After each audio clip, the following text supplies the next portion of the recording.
I know that you've looked under the hood and behind the curtain of over 200 contingency fee law firms around the country.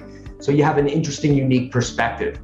You know what some best practices are for law firms. So I want you to focus on operations and growth.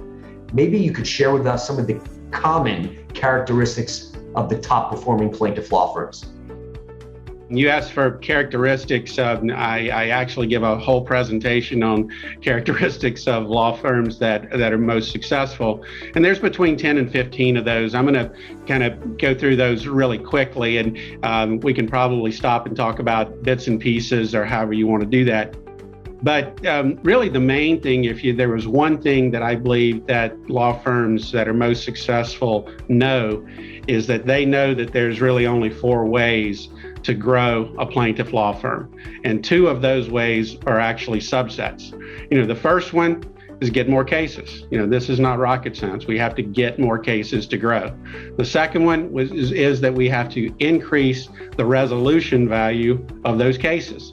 Okay. And well, the second 2, which are really subsets, are to get clients to either come back or refer.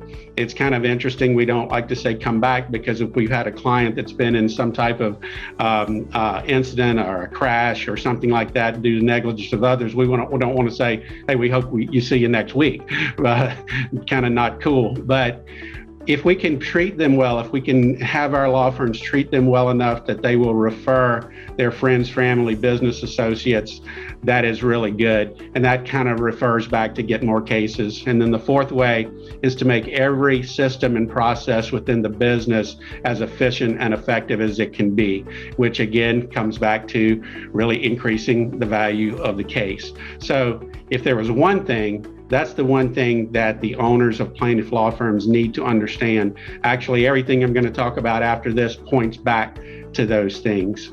So, some of the others are just they have a vision. They know what they want to be when they grow up, if you will. They have a disciplined approach to things. They don't depend on motivation. They create discipline within their firms. They create a desired culture.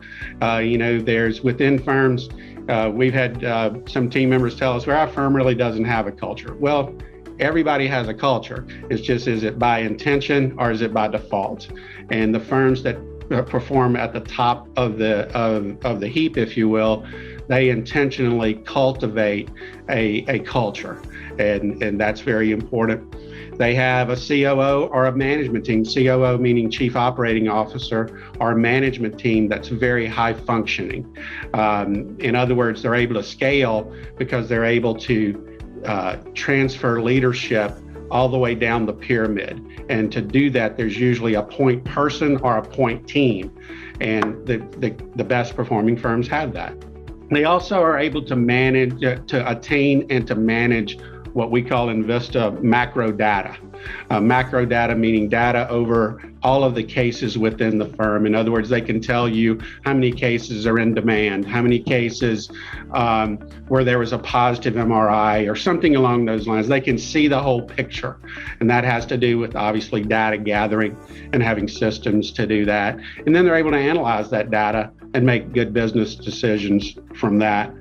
They're always adjusting. They're always looking for ways to be better. I say that there's different phases of law firms. There's a startup, there's a turnaround, there's a realignment or sustaining success.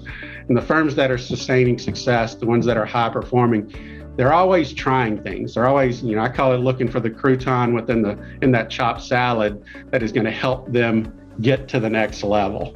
So they're always doing that. And they welcome change. There's always change in the industry. There's change with clients. They don't see that as a bad thing. They understand that it's a necessity and a way to grow.